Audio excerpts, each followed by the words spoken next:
before we introduce our speaker.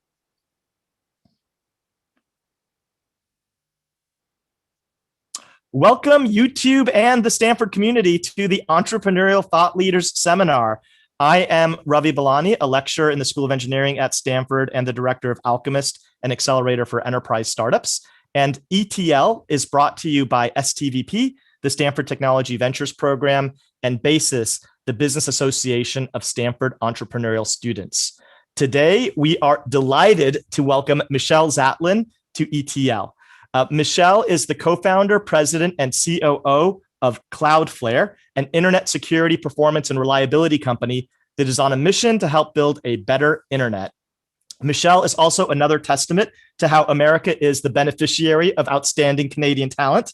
Michelle was born and raised in Canada, went to McGill, where she got her bachelor's degree in chemistry, for all you chemistry majors out there, as well as business, and went on to do everything from being an economic research analyst to marketing to being a product manager before she came all down to the good old United States for business school at Harvard. And she got her MBA at Harvard. And at Harvard, she also met Matt Prince, who is going to be her future co-founder on this wild journey of starting Cloudflare. And at the end of business school, she also worked at Google, did a stint at Google. And then at the end of business school in 2009, she founded and started Cloudflare with Matt. 12 years later now, Cloudflare is a $21 billion company with over 1,800 employees. And Michelle is still at the helm as the COO, which is very rare to have a founder for that full arc. So please join me in welcoming Michelle. Michelle, lots of virtual love and applause from you from the broader YouTube and Stanford communities. Well, thank you for the warm welcome, Ravi. And I will say I do a lot of speaking, and that may have been one of the best introductions I've ever been given. So maybe you should just come with me all around and you can just do that again, because that was good. Oh, I'm happy to. Well, thank you, Michelle. Interview's over. We're done. Okay. No, so Michelle, but I will say that it is very rare for us to have a founder. I mean, everybody now, Cloudflare is like this public darling poster child of entrepreneurship, and it's a $20 billion plus company. But it's rare for us to have a founder who's been there when it was just 2 people to now when it's 1,800. And so I want to start, especially for all the aspiring founders out there, to go back to the beginning, to what it felt like when you were actually starting out Cloudflare. First of all, I think a lot of people will say a chemistry business major who's now the COO of a major deep cloud infrastructure company. Did you always have this vision that you wanted to be the head of a cloud infrastructure company or a web infrastructure company? Or how did you know that you wanted to take the leap and start and be a founder of Cloudflare? Yeah. So no is the answer. I did not always know that one day I was going to run a cloud infrastructure company. And so I guess that should be encouraging, I hope, to many of you. But then it leads to, well, then how do you know? And how did you kind of discover it? And I think the second part of that is I'm a big believer that opportunities appear for everybody and often at all sorts of different frequency and times. And those sizes and the quality of the opportunities vary. And sometimes you just have to go for it, I guess is the short answer. But no, I had no idea. I grew up in a small city in the prairies of Canada. And I didn't even know what tech entrepreneurship was when way back when. And I studied chemistry because I wanted to be a doctor. And I just kind of my world kept getting bigger and bigger. And I was really curious. And I just was like a sponge. I wanted to learn. I kept seeing, oh my God, you can do this, you can do that. And I just my world kept expanding. And that was great. Life is a collection of experiences. Go collect a lot of them. So I was collecting a lot. And, at some point I was doing my MBA at Harvard Business School. And I met this really super smart serial entrepreneur, Matthew Prince. And Matthew always talked about something that he had done before, a project he had, a hobby, a side project called Project Honeypot. And he always talks about it over and over and over again. We were classmates. And finally, like after a year and a half, I kind of said to him, Matthew, you always talk about Project Honeypot. What is it? And he went on to describe that it was this open source community-based project that helped track web spammers online. And I said, okay, how many people had signed up for this? He said about 80,000 small businesses. And I thought, wow, 80,000 small businesses signed up for this. And I kind of said, how do they hear about you? You have no budget. No one knows what you're doing. How did 80,000 people? And he's like, well, they talk about it. And I was like, what do they get for being part of Project Honeypot? And he said, well, they help track web spammers online. And I was like, okay. And then what do you do with that? And he's like, well, Project Honeypot goes and work with law enforcement agencies to take these spammers offline. So we basically have this banter. And at the end of it, I was like, I don't understand why this thing exists and why anyone signs up for it. And at this point, he kind of went from being gracious to frustrated with me. Because again, I didn't know a lot about the space. And he said one day they want us to create a service that helps protect them from these cyber attacks. And that was a big light bulb. I did not know a ton about the space, but I did know something that whatever I wanted to do next post my post graduation was I wanted to be part of something where I was really proud of the work that the team did and what the work that the company did. That was a litmus test for me. And this idea of, well, if we could help make the internet safer, whether you're an entrepreneur, bring up an idea, or a developer with a side hobby project, or a small business, or a global 2000, I would be really proud to work on that. And it was just this curiosity, and that now has turned into Cloudflare, which is a publicly traded company. And I know a lot more today than I did 12 years ago, but it was that conversation and seeking to understand where the light bulb came off. And I didn't know on day one that that's what we were going to turn this into a company, but I wanted to see where it went. And that leads me here today with you, Robbie. So, and what a beautiful journey it is. But just to be clear about that, because I want people to understand what it feels like in the early days. You didn't need to have certainty that this was going to be a $20 billion company. You just needed to have enough to know that you wanted to turn over another card and lock arms with Matt and jump in. And what made that clear for you was this part of it was, it sounded like, was an emotional sentiment that you were going to make the world better. And part of it was just classic, customer validation when you're getting these proof points back from your customers, even though you might not have been a web infrastructure expert. Well, this is actually a good point. So I was a student, and it was actually really easy to pursue this idea as a student because it became something we did for school credit. It became it was, instead of taking a class, I signed up to do this special, study with Matthew, and the deliverable was to write a business plan and enter the business plan competition. So instead of taking a class for credit, so we got the luxury. It was a real privilege to explore this idea for school credit, which I needed to graduate. And so I think that's why some really good ideas come from students on campus, because you have the luxury to do these sorts of things, especially if you can sign it up as a special project that you can do for school credit. It gave us a cover. I didn't have to quit a job. I didn't have a job. I was a student. And I think that is different. That's why a lot of people who have full-time jobs maybe do things on the side, because those are much harder decisions. And so we had that cover to say, let's just go explore this. And what really happened the next 3 months was the following. The first month, I just remember kind of this, again, back to curiosity, world kept getting bigger. The first was this huge, we're good business school students. So, I wouldn't just go do something because you want to do it. You want to do something that makes an impact, in my opinion. And so the first aha I had was, wow, there is a huge problem here.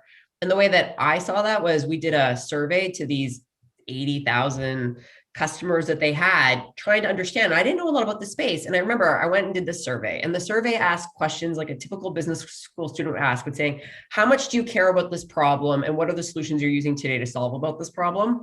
And we sent it to 150 small businesses or 500 small businesses. We got 150 people replying, which is a high response rate. So that was proof point one. So clearly a lot of people responded. This was an engaged community.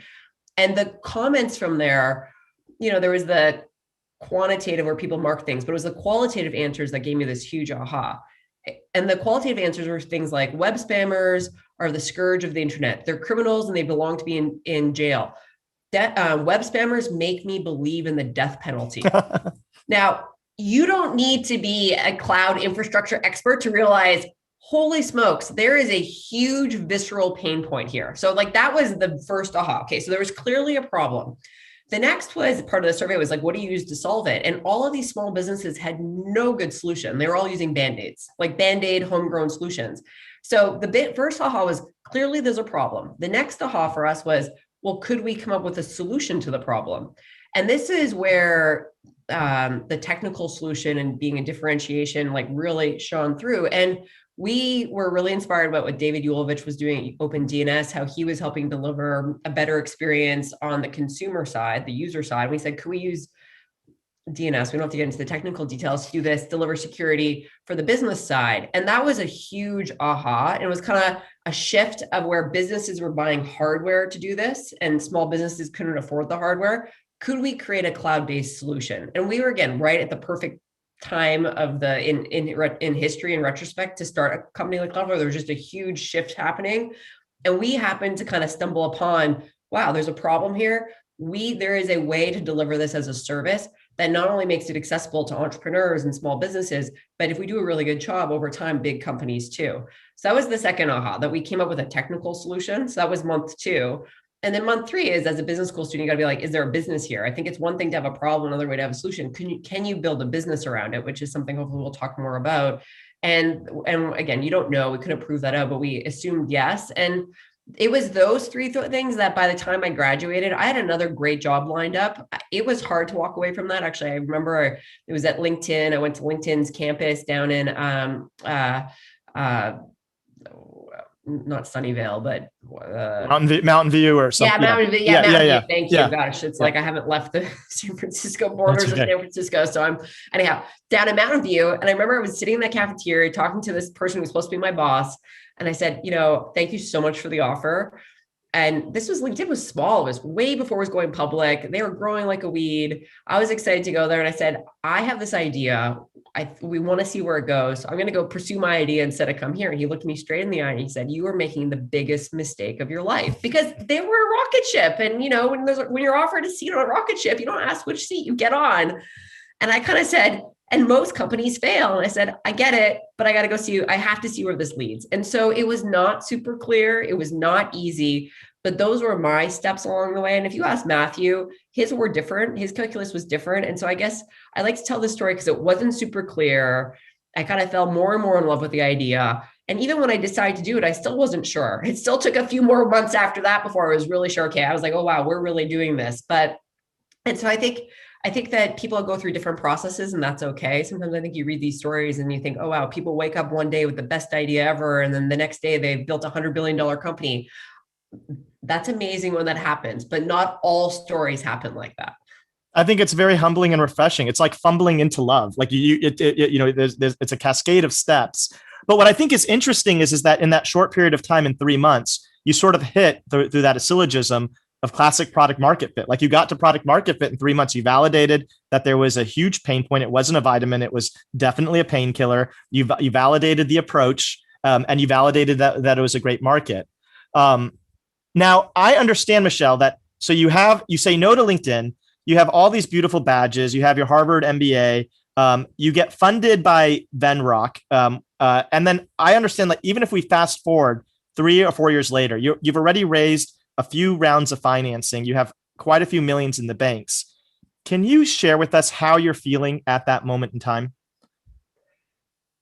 Sure. Sorry. It's so interesting. And this is a bit of a, yeah. Yeah, well, I was going to say, it's, you want to be careful you don't rewrite history, I guess, is what you want to be careful of. And sometimes I think back to, we came to the Valley in 2009, the summer of 2009, but we really kind of launched our service to the world in September of 2010. So we kind of consider that the start of Cloudflare's history, even though we were working on it. But that's when we, launched it, people could sign up. So September 2010 is kind of the date. And if you'd had me on the show in 2015, I mean, we were less than 200 people. We were a success. And I would say that back then, I used to ask myself, I don't understand why anyone does startups. And let me just take a pause here, just because I think this is so refreshing. And this is such a great sentiment because we don't get this expressed enough. In 2015, you're 5 years in, you have 200 employees, and you've raised how much money at this point in time? Do you remember? I can't remember, but I mean, for sure. I think, what was it? I mean, a lot, $120 million, like a lot. So you are likely, from all of your peers who are looking at you, they're thinking, man, Michelle has, she chose right. She jumped on and she's living the dream. So unpause, but can you express how it actually feels how you were feeling if we talked to you in 2015? Well, if you talked to me in 2015, what I would have said is I don't understand why anyone does it because it's so hard. There are so many highs and lows. And now, as I've zoomed out and kind of have even more perspective, maybe the way that I best characterize it today, or maybe is useful to this group, is I think there are lots of ways to start companies and there are lots of different types of companies. Interesting. My husband's an entrepreneur and he has a kind of cash flow positive, hasn't raised any money, profitable company, small team. But we were always swinging for the fence. So I guess this is kind of a swinging for a fence point of view. And I think if you're going to start a company that swings for the fence, and by that, I mean, if you're swinging for the fence, when I was starting, $1 billion was cool. Now that's not cool anymore. I think like the bar has been raised to $10 billion market cap. And, like the kind of what was good enough keeps going up because the opportunities get bigger and it's easier and all these sorts of, some things are easier. But anyway, my point back to what I was saying, if you're swinging for the fence, which we have been from day one, we kind of knew Cloudflare was either going to be a big company or not exist as a company. For us, like a small or medium-sized company just never really made sense for a bunch of reasons we can go through another time. But my point of view on this is if you're swinging for the fence, the first 2 to 5 years is really hard. Like it's just, and why it's not the money. It's how do you get the talent? How do I convince all the engineers that are listening to this call to come work for a 100-person company? To be the founder makes a lot of sense. To even be the first 20 employees makes a lot of sense. You get outside equity grants, but like in between, there's so much risk and there's so many things that don't work out. It's so hard to convince people. And most people wait. It's like, well, come back to me once you've gotten to $100 million revenue run rate, which is usually after 5 years. Some companies do it faster. We're in a B2B space. So that's kind of made sense. And so it's hard to get people who really have done it before to come work for you. So you're in this space where you need great talent to come work for you, but the proposition doesn't make a lot of sense to most professionals. They're like, I'm just going to wait till you're a little bit further along where it's de-risk more and I'm going to get paid the same. And it's hard. There's so many things that go wrong. Actually, Tom Eisenman, a professor from Harvard Business School, he was our advisor. He just wrote a book about why startups fail. And he actually quantified all the reasons why companies actually lose steam. And most, like, just because you get to your Series B or C stage, which is where we were, a lot of companies still fail at that stage. They just never reach their full potential. We know lots of those examples. And so it's just so hard. You're clearly onto something, but is it sustainable? How do you make sure competitors don't respond? How do you get the right people? Is it differentiated? Will it last? There's lots of different pieces. So it's very, very hard. And so those first 2 to 5 years are just lonely. There's lots of highs and lows. You have way more work to do than you can possibly do for not just you as the founder, but the whole team. Because a definition of the company startup is there's nothing there to begin with. You got to do everything. And so it's really hard. So I remember going to dinner in 2015, a small group dinner, and everyone wanted to hear all the good things. And I was like, I don't know why anyone does this. And they like got mad at me. They said, I can't believe you're saying that. They kind of said, you have a responsibility to carry this torch. And I'm just like, it is so hard. I really think I could go get a job as an executive at a successful company and my life would be a lot better. Now, I'm on the other side of that and I can see all the amazing things and I would not trade it for anything. But if you were going back to Michelle in 2011 to 2015, and you're talking to your Michelle self when she's in one of those moments when things are really hard, now knowing what you know now, is there any advice you would give to founders when they find themselves in that phase? Yes, and this is where I think I hope there's more content and material and even resources available to founders, because there's a lot of entrepreneurs who are starting companies right now, and I think they're going to face the same thing. And you hear a lot about depression, and I really think these things are real. So the first is you surround yourself with great people, and it kind of goes back to it's hard to get those, but it's just having the right people matter a ton. And one of the things that, if I could go back in time is, as soon as you realize you have a real business, you need to start to build the team like you're running a business, as well as you still build the awesome tech. Like the tech is cool, but you also have to build a good business at some point. And I think that bringing in people who know how to scale businesses, a couple managers can make a huge difference and help things go smoothly. And so I think that we were pretty slow to do that. So that's one thing that I think if you can, a couple of those people make a huge difference.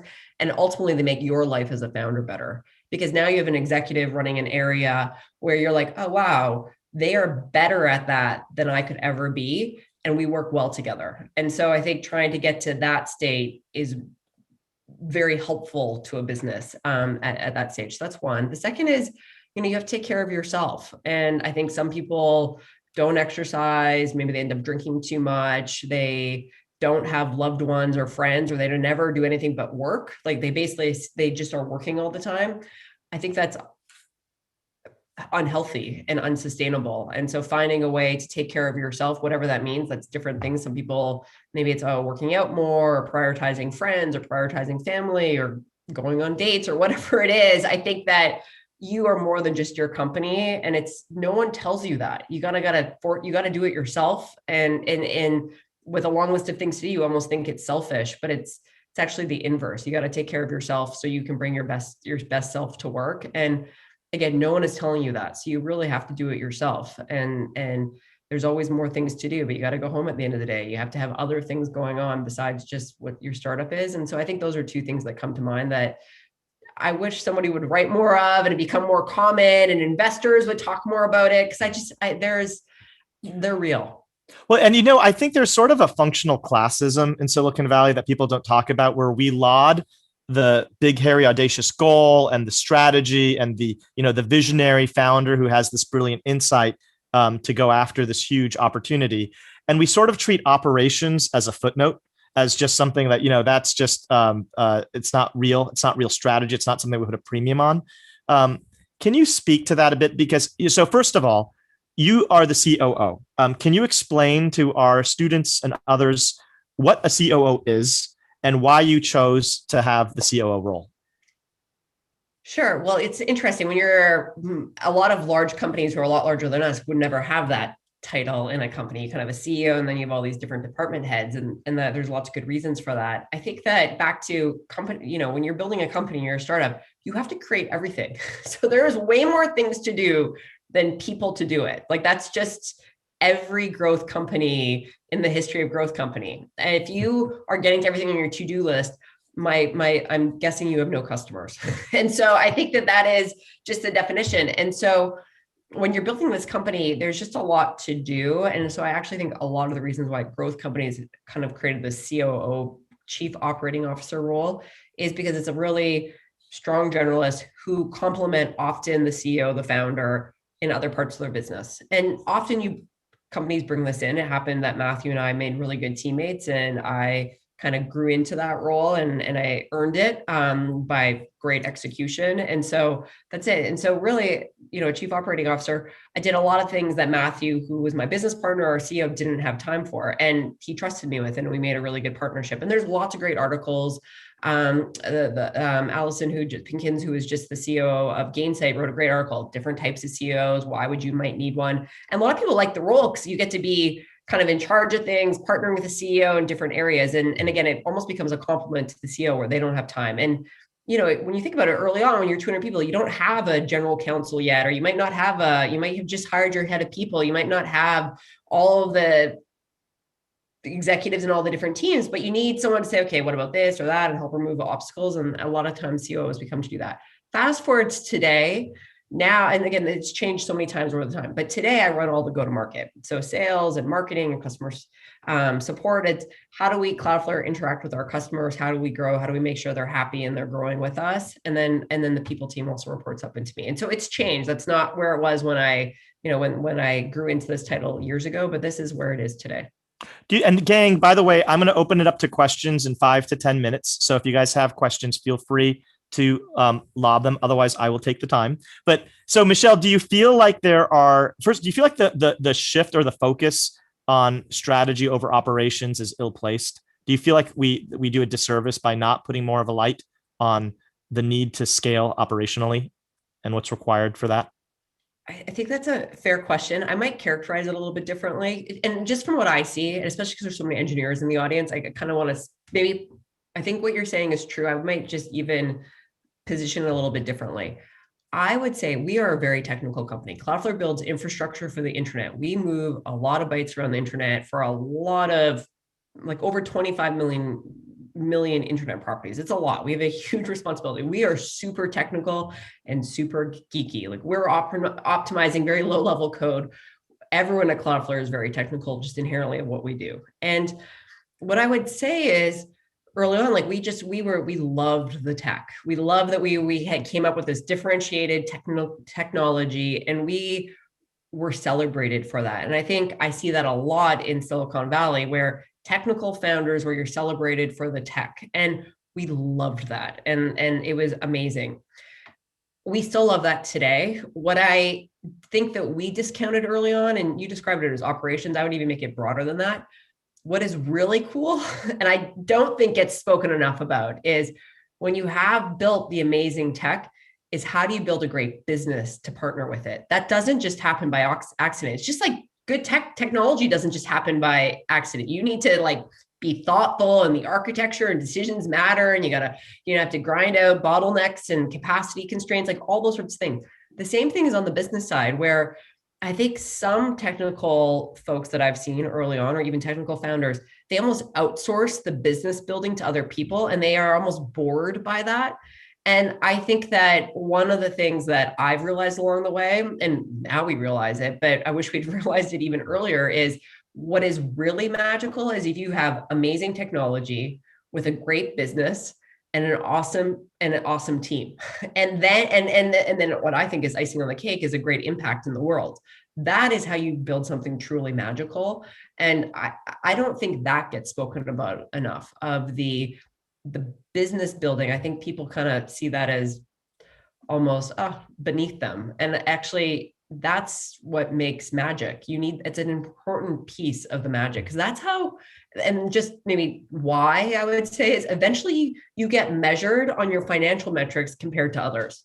It's very hard to measure technical differentiation. You know it, you can't see it in numbers, but you can very much compare. How is your revenue compared to somebody else? What's your gross margin? How fast are you growing?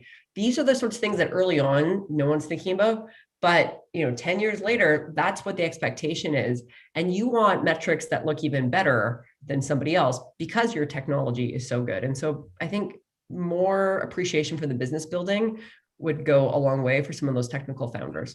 So then, can I ask you to share on the on if there are any insights on the business building piece of it? I understand that one of the purposes of ETL is to have the current leader entrepreneurs share their insights so that the next generation doesn't have to go through the same struggles, and can hopefully also even deepen what they can contribute to the generation that comes after that.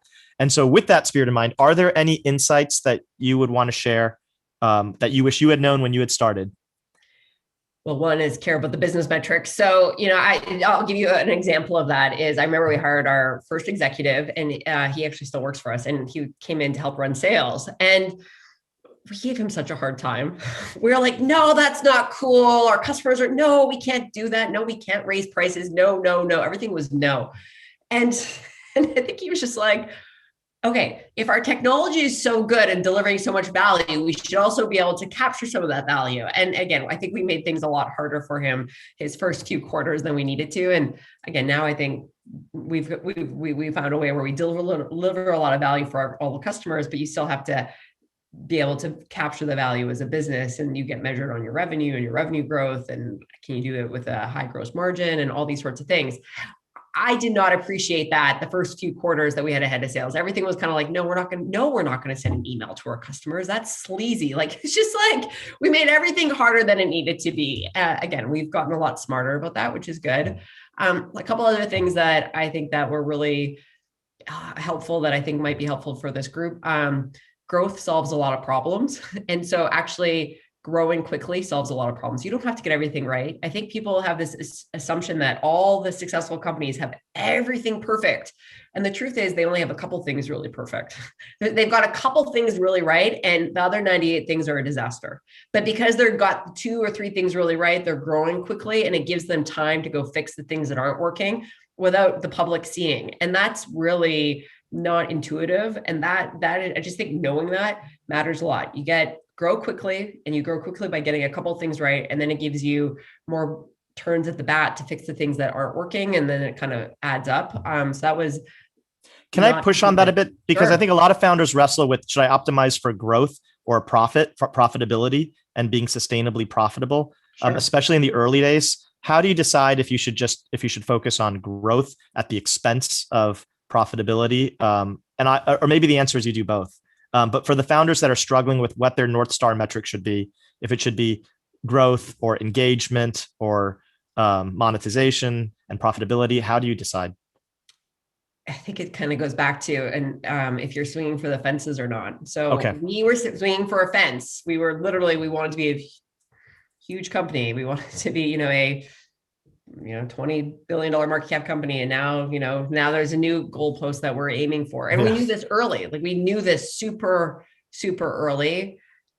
In that case, you have to grow. I mean, profitability means nothing. Like it doesn't matter if you're swinging for the fences. Now, the risk, if you are growing, then you're in trouble. But growth matters a lot more. I would say, if you're like my husband, who is not taking outside funding and doesn't care about one day being a public company and wants to deliver good service with a small team, well, they are doing something. It's growth plus profitability. It's different. They don't have the same constraints and making different calculus, and you do make different decisions because of that.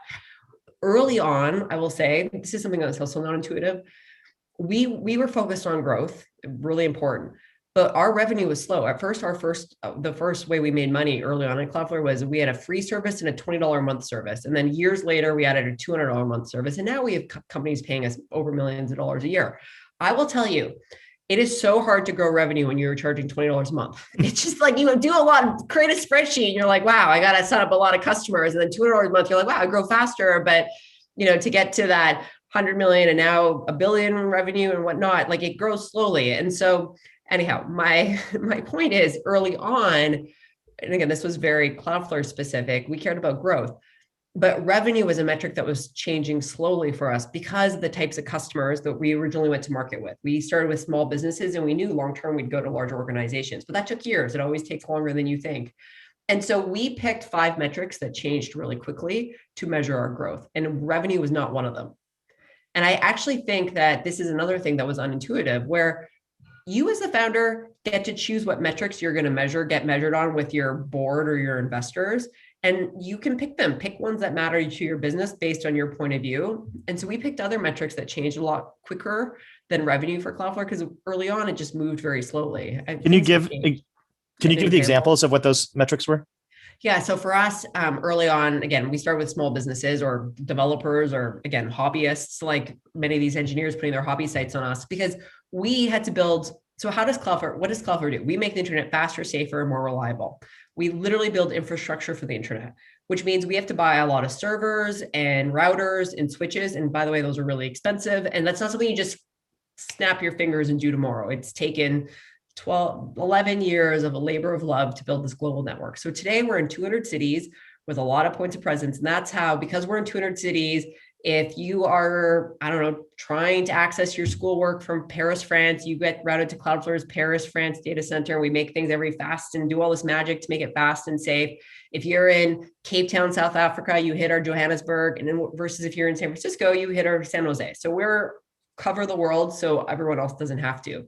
And early on, we measured by how much traffic is going through our network. So we said page views. So we said, and if you think about that, if Ravi's blog.com signs up for Cloudflare early on, Ravi's blog, I don't know how many blog posts, how many views did you get to your blog, Ravi? I don't know, 1,000. And so it'd be that plus some entrepreneur had a hot website and they put it on, so maybe they were doing 100,000 page views. And so actually page views, how many page views we powered through Cloudflare's infrastructure was actually one of the metrics we used for the first 4 years, I think it was 4 years. Every board meeting, first thing we showed on the board deck, because page views changed faster than number of customers, because it was like one customer brought so many page views, and we had to process that. It made a lot of sense in our case, but it didn't represent necessarily revenue, but it just showed how much were we delivering on our process, on our promise to help make our customers traffic faster, safer, and more reliable. Another one that we cared a lot about was on our side, you're going to build a service like Cloudflare, we were really obsessed about cost and really obsessed about cost to deliver the service. And so we said, okay, how much does this cost to us to deliver? And we were constantly trying to bring that down. And so that was one of the metrics we used. And so these moved fast. They changed really quickly. And again, back to early on, you have to make momentum as an entrepreneur. You got to make progress. Like things have to be changing and progressing forward. It's like if you play basketball, the ball's got to be going down the court. Like you just want to be constantly making progress against what you're doing. That's how you get people to come work for you. This is how you get investors excited. This is how you get partners excited. If you talk to a person who you want to work for you on January and July, everything's the same at your company, they're going to be like, this makes no sense. You want a lot of new things and change and progress along the way. And so we picked metrics that changed a lot, that showed a lot of progress that were important to our business. And I think that served us really, really well. And revenue wasn't one of them. That's so great. Thank you. Thank you. Thank you. I'm going to turn it over to the students for questions. So we're going to kick it off. We have our first question is, what advice would you give to a young person debating whether to go to a large established company or take the leap and join a startup small firm? If you're early in your career, I'd go to a growth company or, and so I guess it depends what you mean by startup versus large established. So I think life is a collection of experiences. You want to collect a lot of them. And so going to either the market leader or a high quality growth company serves you really well when you're early in your career. You learn a ton.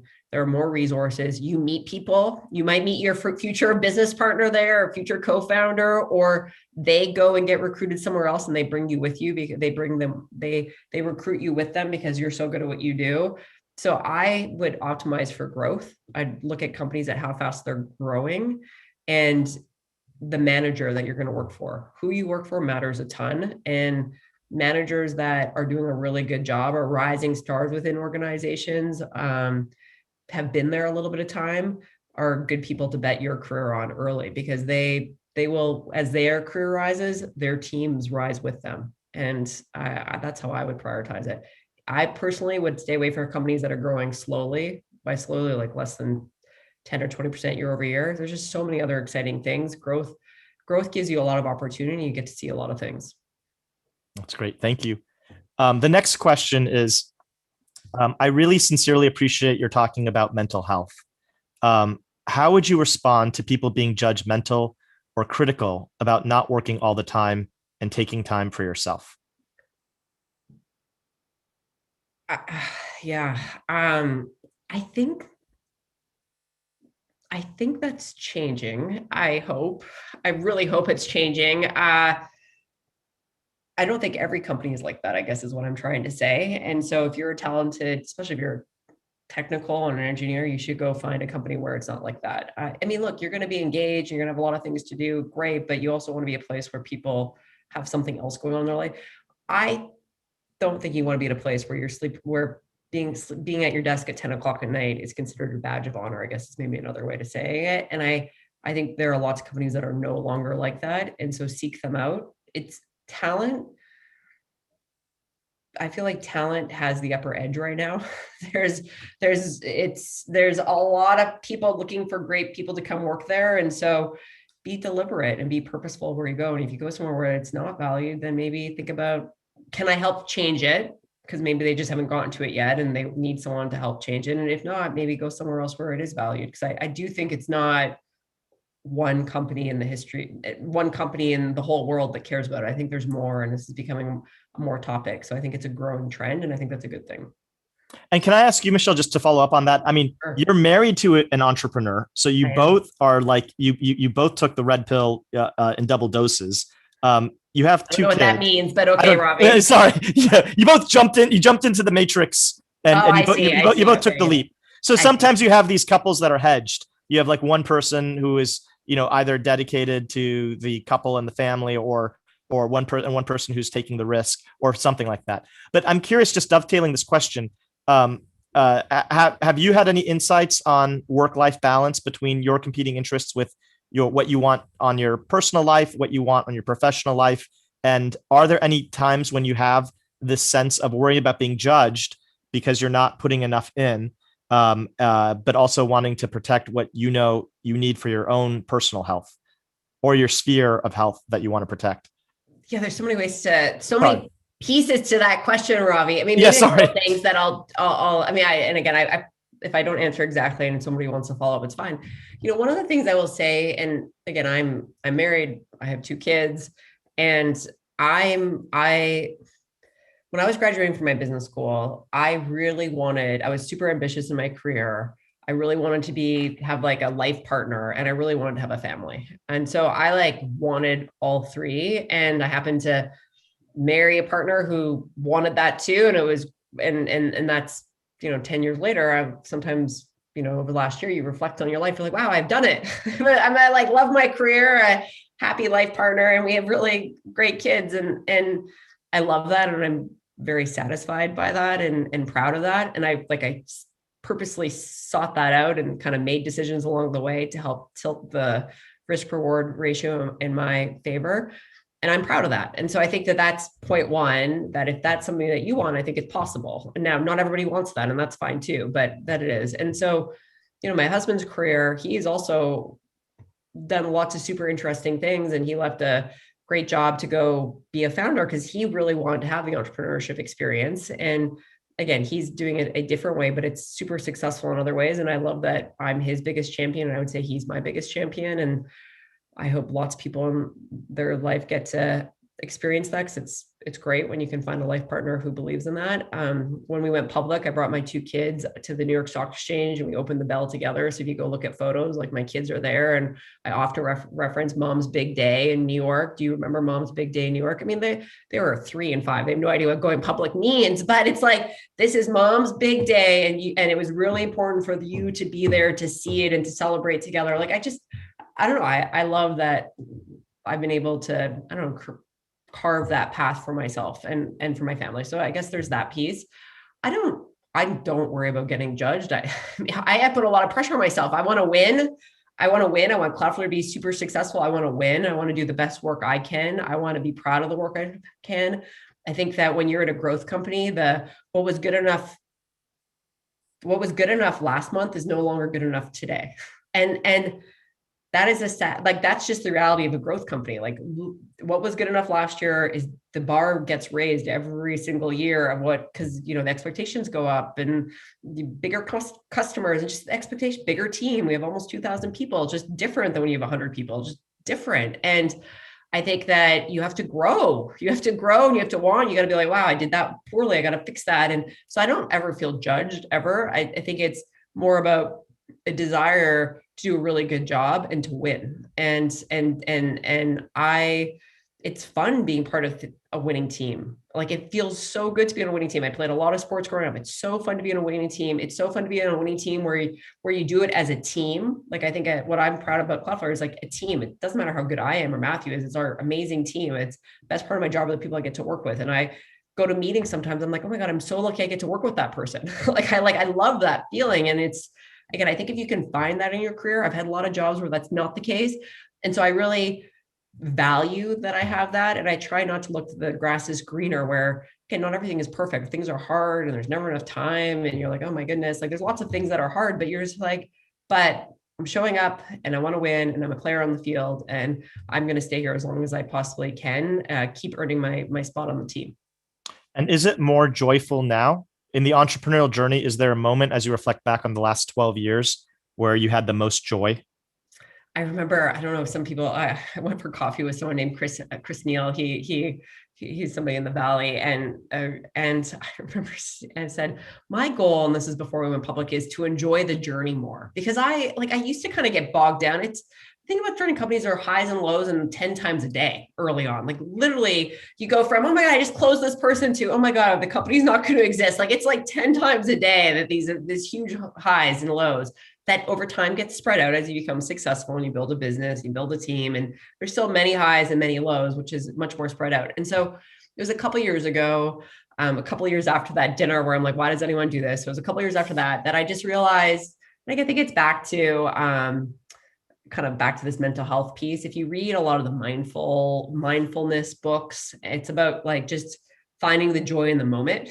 I remember Jamie, my husband, was saying like, yeah, like, so when our kids are crying, I'm going to try and enjoy that more. And I kind of laughed. I'm like, he's like, but that's what it's about. And so I kind of took that and I was like, you know what? I'm going to enjoy the journey more. And so I think it was in 2018. So a couple of years before, a year and a half before we went public. And I just said, I'm going to enjoy it. And so when things are bad, when there's that lull at work, I'm going to be like, how can I learn from this? And I really it was like a mental switch overnight that I'm like, I'm just going to enjoy the journey more. And it has been more enjoyable since I've said, I'm going to enjoy the highs and the lows. And when we're in a low, I'm going to be like, what can I learn? I'm grateful to be with a teammate who wants to solve this together. We're going to get out stronger. It means if it's a low point, that means tomorrow's going to be better, like all these sorts of things. And so I did make a mental switch and I have enjoyed it more since I've done that. You have. So it's not just, okay. It's real. It's real.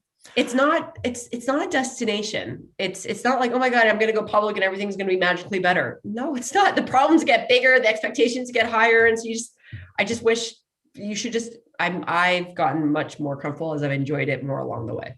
I think there are a few people who can actually say that with the authority that you can, because I think now that you're at a $20 billion company, not even a billion or 10 billion or 20 billion, you have the authority to say that the goalpost keeps shifting. Even when you're at 20, now you're thinking about 200 and so achieving the goal is a relentless pursuit. The goal will keep shifting and you'll never ultimately be satisfied in that sense. I remember I went to a dinner. It was as you get more successful, you get invited to a lot of things, pros and cons to that. And so I got invited to this dinner and it was a new fund that somebody was setting up and they had their LPs there.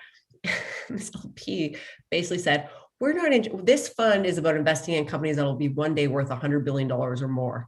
And I was so offended because we were well past $1 billion. We were past the $1 billion market cap, but I just was like, you throwing out $100 billion as the new goalpost, just like it's casual. I kind of was like, I feel like that's dishonoring all the hard work and all the other amazing businesses that get built between now and there. I'm like, sure, some might be big winners like that, but not every company has to be a big winner like that to be considered worthy of your time. I was really offended. Anyway, so those are the sorts of things that you have to deal with. But yeah, the goalposts keep moving, and again, you can either fight it or you can just embrace it and say, all right, let's see what else we can accomplish. We have two more questions. This first one wants to double click on the sentiment about how in the context of the 2000 feeling that you were relaying, that you had along the lines of, why does anyone do a startup? Can you please share additional reasons, if any, beyond team building that made you feel that way? Of why to do it or why I felt like not to do it? Yeah, why you felt like not to do it. Oh, the first 2 to 5 years is so hard. When you're swinging for the fence, it's so hard. You don't get paid. Financially, you're not making a lot of money early on. Again, there's some exceptions, but there's just not enough resources. You're getting compensated, but not well. And so you're working incredibly hard for not a lot of direct compensation in the moment. Again, it's an investment for the future. And for some people, that's not a big deal if you have family money or whoever, but like for my husband and I, it was a big deal. Like we just didn't have a lot of that. So it was just like, oh my God, like we lived in a studio apartment for many years. So two of us, so I can laugh about it now, but anyway, so there's that. It's so stressful. Like, you have to make decisions that you are totally ill-equipped to make. But there's no one to ask, because you're in charge. So you have to make a decision. And you think that sounds great until you're like, wow, these are people's lives that you're living, like that you're responsible for. Like they have a family, they're relocating their family to move wherever to work with you.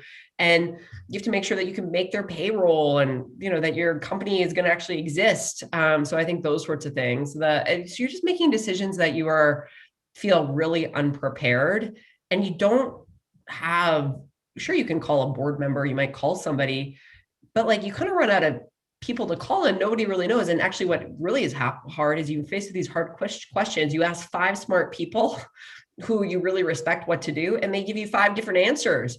And then you're like a deer in headlights. You're like, oh my goodness. Okay. So I have a hard decision. I just asked 5 people that I respect and they all give me different answers. What do I do? And you got to make a call. And so that's really tricky. Again, for us, this was 5 years in. I had a lot of friends that were entrepreneurs who started companies at the same time. Some were going really well. Some literally were not successful. And so you see that too. You realize just because you start a company doesn't mean you're going to be successful. It actually is. You have a ton of you have a lot of responsibility in whether it is going to be successful or not. And so I took that responsibility. I took that to heart. Matthew did too. And so that was just, you kind of say, oh my goodness, like we're responsible for this. Whether we make a good call or a bad call actually impacts a lot of things, the quality of the outcome here. And so that stuff it's hard to put into words, but when you find yourself, you're just like, wow, I have to make a call about something I'm not really equipped to do. And it matters. Like there's implications to a bad decision and you see it really quickly and just never enough resources to go around. And so it's just, you're working all the time and you're not paid very well and you got to make hard calls all the time. And that's, yeah. So I have to end it now because we're at time. There is another question, and Michelle, you have people I think want to work for you. So there's a question great. about we're hiring. What do you look for? What attributes do you look for to hire? But we won't have time to answer that question. But if you want to point anybody to the site, everybody go check out the Cloudflare site. Sure. And if you want us to careers, you can also tweet at me. I'm at Zatlin, or connect with me on LinkedIn, and I'm happy to connect you to the right hiring manager. We are definitely hiring across every team. We have 16 offices around the world, 10 different countries. And so we'd love to talk to you. So just reach out, gang. With that, I want to thank you, Michelle, for sharing so honestly and authentically and uniquely. I don't know if there's anybody else there's few people in the world who could have that perspective that you do. So thank you. Lots of love from the YouTube and Stanford communities. And that is ETL for this week. Please join us as well. And we will continue ETL for several weeks to come. So thank you, everybody.